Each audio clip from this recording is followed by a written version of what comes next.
Yay. Good morning, you guys. It is I, Becca Lori Hector, here with Growing Gratitude. Growing Gratitude is my attempt to once a week sort of collectively look at my week, I guess, and kind of point out the things I'm really grateful for. So taking the time to really acknowledge the stuff in my life that I'm grateful for. Theory being, if you add gratitude to your life, more stuff comes at you, right? That's what the theory of gratitude is. And so my hope is that by growing the gratitude in my life, you guys will be inspired to do the same. So yay, good morning, everybody. It is once again early here in Denver. I think I say that every Sunday because it just feels like that. I slept really hard on my face, apparently. I see that over here. You guys, it's like my mirror first thing in the morning on Sundays. I don't think I look in the mirror until I'm looking at myself as I'm kind of talking to you guys. So that's lovely. Here I am being as authentic and vulnerable as I can be, I guess. Anyway, so morning hair, don't care. Who cares? It's Sunday. Let's talk about the good stuff, right?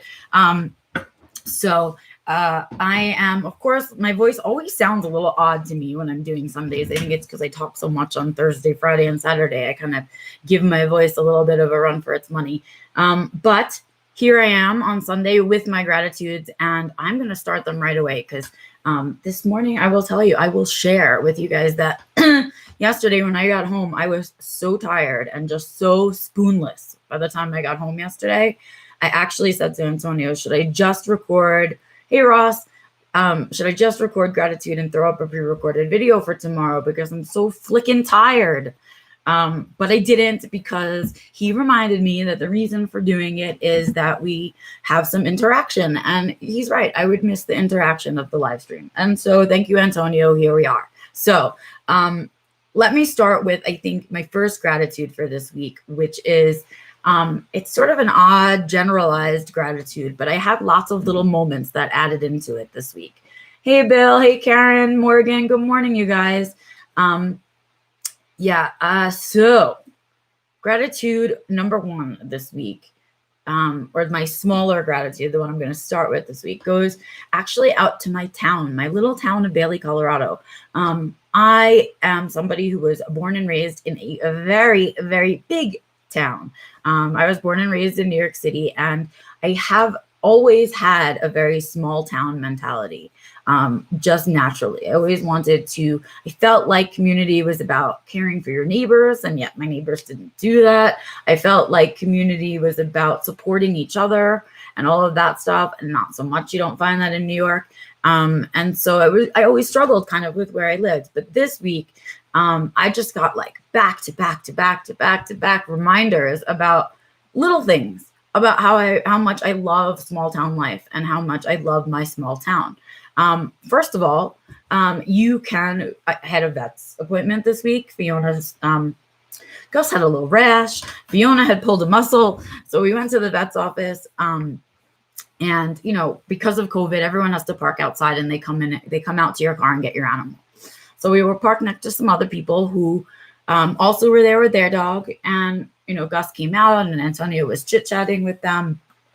Really nice conversation. They left, we left, blah, blah, blah. And yesterday at the food truck, some lady shows up and she started to talk to me. And then she said, wait, you were at the vet's office the other day, right? With the dog? And I said, yep. And so it turns out it was the same lady.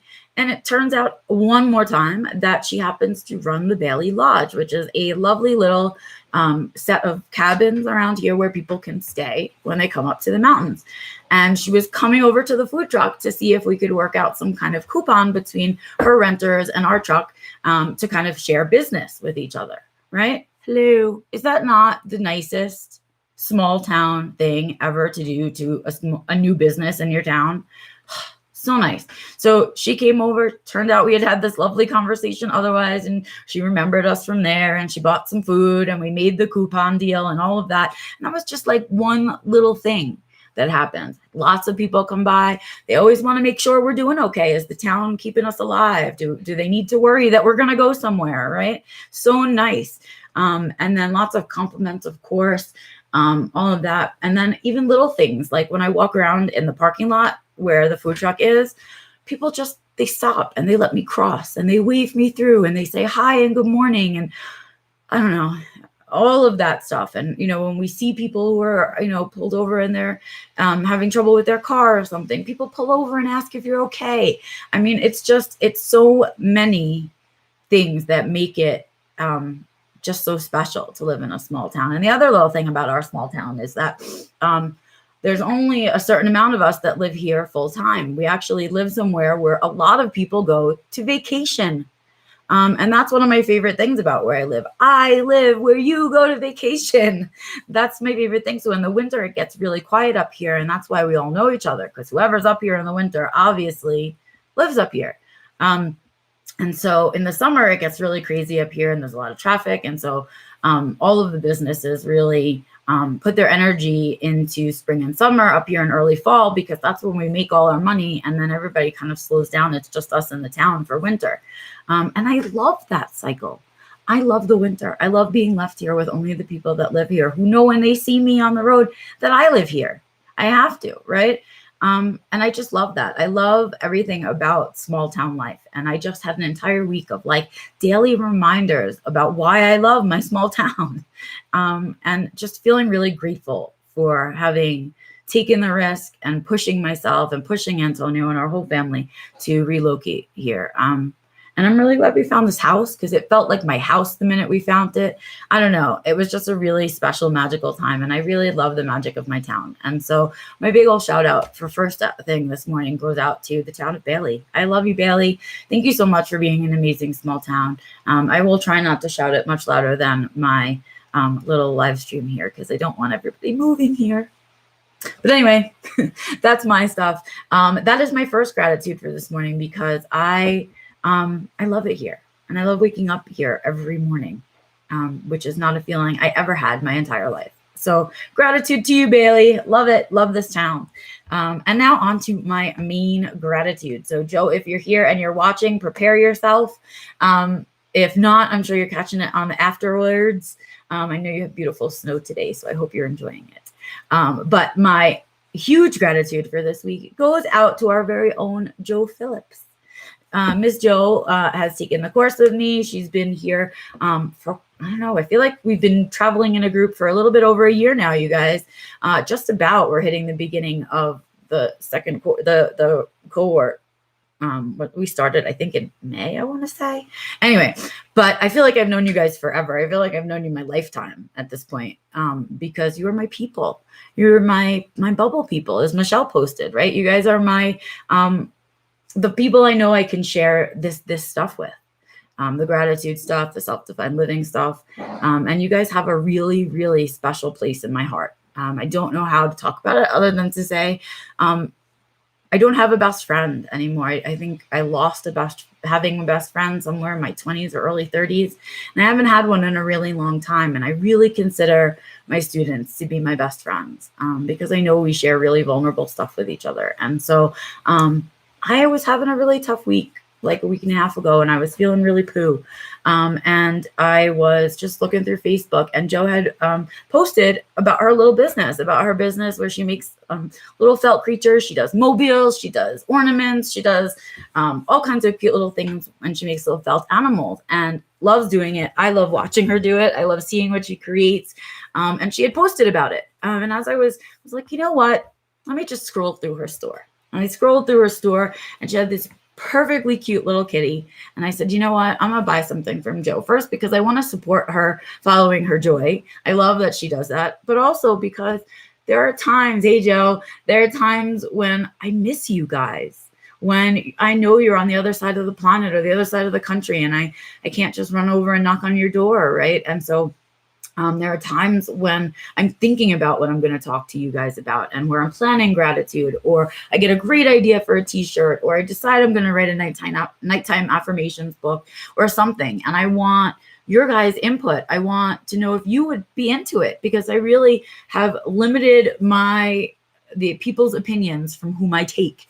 And I take my opinions from you guys really seriously.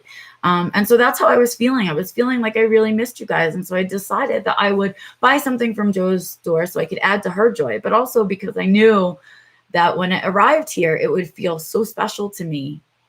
It would be like receiving like a present. And I don't know.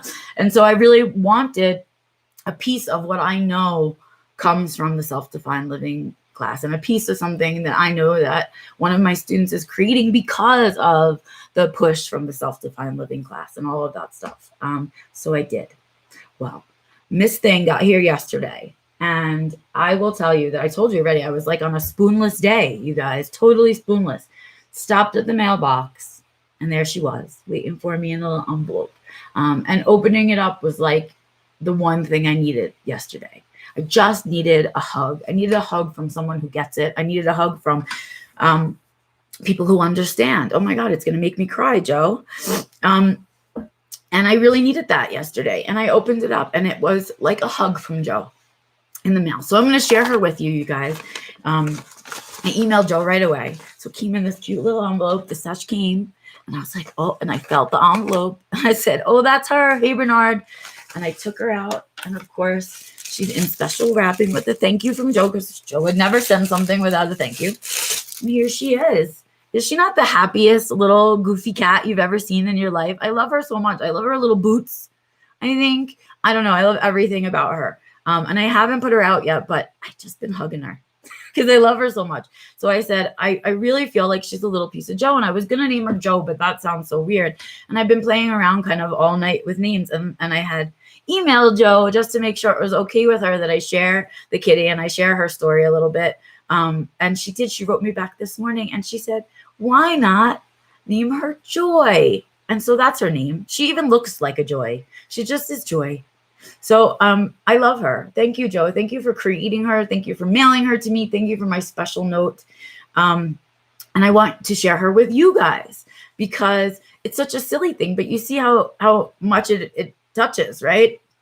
And Joe and I had a conversation once where she questioned whether she should be making these. Okay. And she makes this size ones. She makes all kinds of other ones. Go check out her Etsy store. Joe, put your Etsy link in the chat for everybody, please. And so, yeah. And I just love her. And so I have this connection now with Joe through her, and she brings me joy, and she brought Joe joy when she created her. And I just love everything about her. So, Joy is going to be living on my bookcase right here. Because every time I film, I can see her behind me. Look, you guys, isn't she perfect right there? I love her. So she's going to be living there and spreading her joy. And I want you guys to understand, because Joe and I had once had a conversation about these, her little felt creations. And she was feeling insecure about them. Nobody was buying them. Should she keep doing them? What was the point, right? And we had this great conversation that the point of creating them was that the joy in the creation, right? It wasn't about making money from it. Wasn't like Joe was really needing the money from it, right? She was really just wanting to make sure the money and the purchasing was kind of letting her know that people liked it, right? And when we peeled it back, the creation of them wasn't about people buying it and enjoying it. The creation of them was the joy that it brought in the creation, the fun that she has when she uses all the colors and the materials and she spreads out on the floor, right? And makes these beautiful things. And that, the Etsy store is a way to share them with other people. That's all, right? And the right people will find them when the time comes, right? And people are dumb. That's the other thing. People are dumb. They have to see things a bazillion times before they actually jump on it. So you see that I share the course a bazillion times. People probably hate it. I share the sponsor thing all the time. I share about the live stream all the time because people are dumb and they need to see things a lot, right? And everybody's got a lot of information coming at them all the time. So making sure that you're kind of, sticking yourself out there, and then you just have to wait. And the waiting is really hard. But when we figured it out, the waiting and the buying wasn't really the purpose of the project. So when we peeled that apart and we kind of had that conversation, Joe was like, you're right. I'm doing it for me. And she's been back at it and doing it for her. And Joe, are people now buying things from your Etsy store? Yes. Maybe not at the speed that you'd probably like it, right? But it's more than it was. And I bet you'll start getting custom orders and things like that. But the point is that people kind of sense the joy and the passion behind our creations. And so when you do it for that reason, right, the things you create carry that with them. And so Joy sits here because Joe is creating her. She created her with joy, and the joy came with her. And that's what it's all about, right? It's all about the bigger lesson is all about finding the things that you're good at, that you like doing, that bring you joy, and just do them. The rest of it comes, right?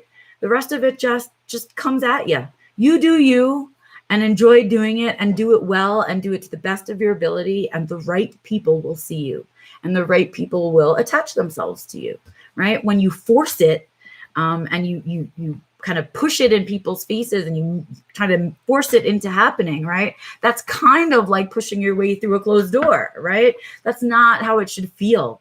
It should feel, if it's working for you and it's the right thing, it shouldn't feel heavy like that, right? So making sure that we're looking at the things that we're doing in the right way, and that we're doing them with the right purpose in mind.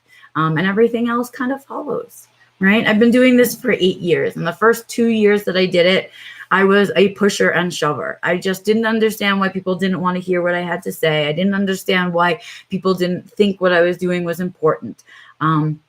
And I struggle with, of course, tooting my own horn. I think we all do. And that was hard. And I did it, for 2 years. I really pushed it. And then I finally realized that I just wanted to do me. That there were things I was interested in about autism, and there were things that I was struggling with about autism, and that I wanted to explore that stuff. And I wanted to know more about my community and the people I share it with. So what's going on with the other adult autistics? And, and once I started doing that, and I was following my heart purpose and my soul purpose, right? I started to get followers, right? And that's all I'm saying to you guys. Here I am. It's 8 years later, and I have like minimal followers compared to a lot of the advocates out there that do flashy, showy stuff. But that's not who I am. And I don't want people following me that expect flashy, showy stuff, because that's not who I am, right? I want people following me who say, Becca, you as you and your authentic self and your morning hair on Sunday mornings is exactly who I want to come to with my problems. Someone who gets it. Right. And those are the people I want following me.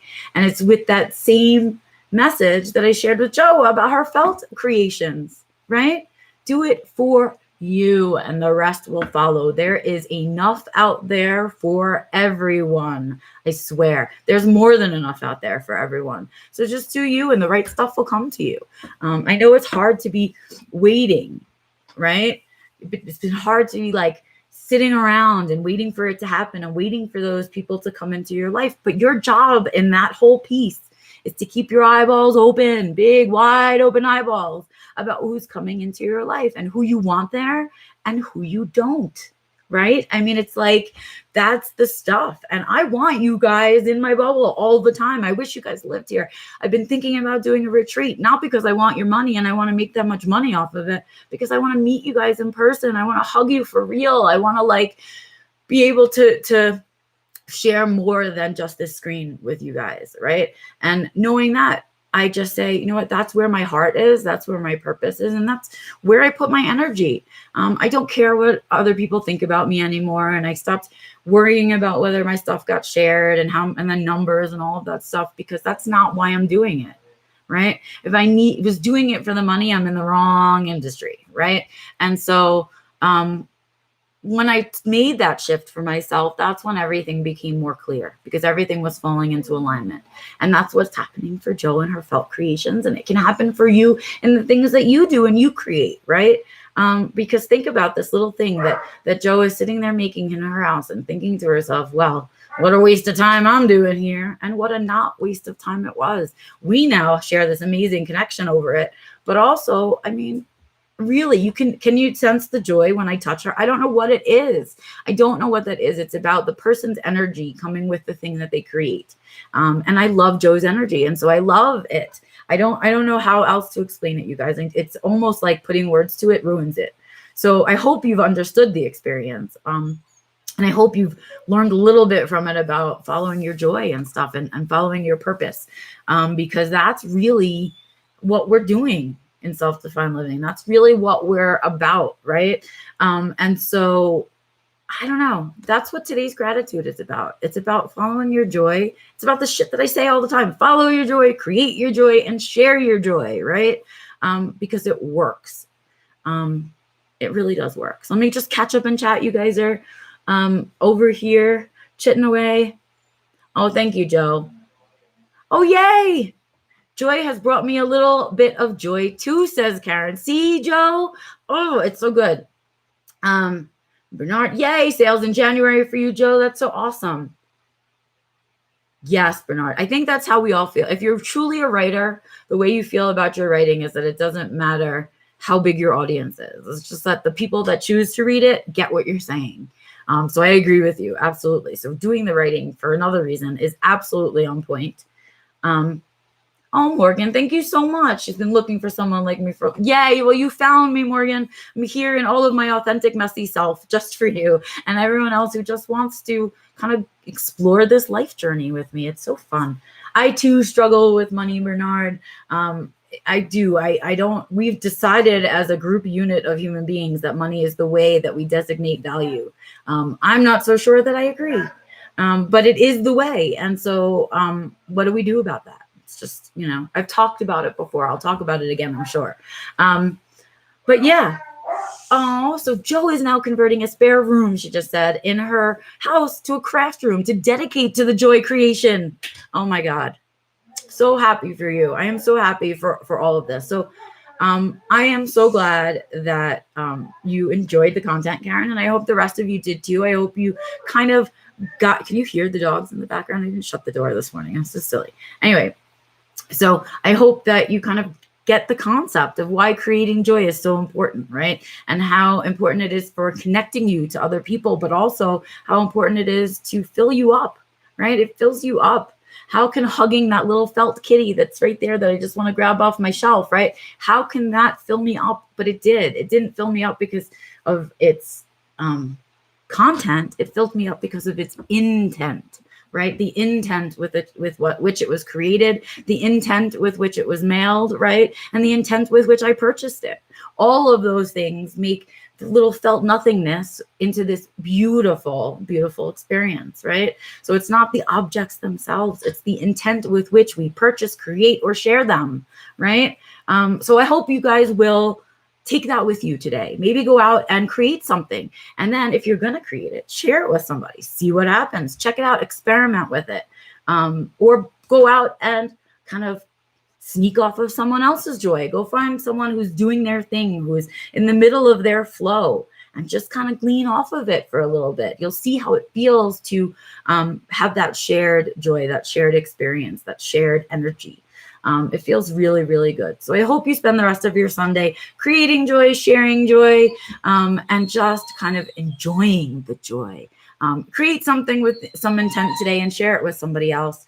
I myself am going to go get some breakfast. I'm going to go get some coffee, and I'm going to enjoy my one day off, which is today, and do nothing. So I may be around on the interweb today, probably not, but I will see you the rest of the week on there. I'll see you on Tuesday for Tuesday for Self-Defined Living, our support group, which is Being Becca Live. I hope you'll catch me for the Tuesday live stream. An idea up here about what I'm going to talk about this week. I think I might be talking about friendship a little bit this week. So I hope to see you there. And of course, I'll be back next Sunday with the next Growing Gratitude. Until then, Joy and I say, have a wonderful Sunday. Go enjoy some of it. And I will see you out and about on the interweb. As always, your thumbs up and thumbs down. Let me know if the content is working for you. And your shares and comments mean the world to me. So please feel free to comment wherever you're seeing this. Or you can email me directly at info@beccalaurie.com. All right, you guys, have an amazing Sunday. I will see you out there. Go be you and enjoy it. Have a good one, you guys.